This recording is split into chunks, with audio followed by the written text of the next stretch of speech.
আসসালামু আলাইকুম। আমি আজকে আপনাদেরকে দেখাবো কিভাবে আপনারা ফেসবুক অ্যাকাউন্ট ডিঅ্যাক্টিভ বা ডিলিট করবেন। এর জন্য আমরা প্রথমে আমাদের ফেসবুক অ্যাকাউন্টে লগইন করে নিব। হ্যাঁ, আমি আমার ফেসবুক অ্যাকাউন্টে লগইন করে নিয়েছি।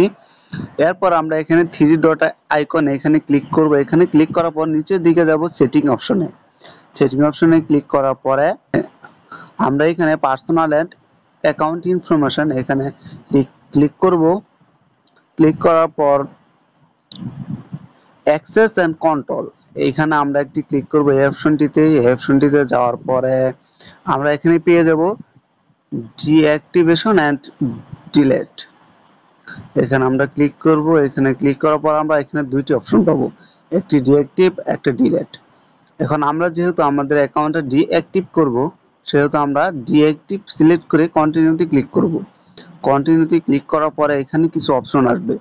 এখান থেকে আমরা I don't find Facebook useful এখানে ক্লিক করব।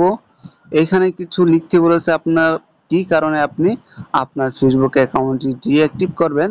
এটা লিখলেও চলে, না লিখলেও চলে, কোনো সমস্যা নাই। যেহেতু আমি কিছু লিখবো না, এজন্য আমি কন্টিনিউতে ক্লিক করব।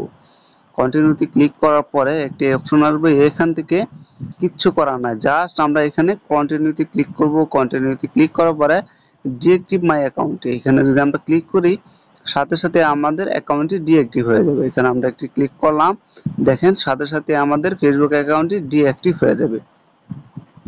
জাস্ট ওয়েট, এই যে দেখেন আমাদের ফেসবুক অ্যাকাউন্টটি ডিঅ্যাক্টিভ হয়ে গেছে।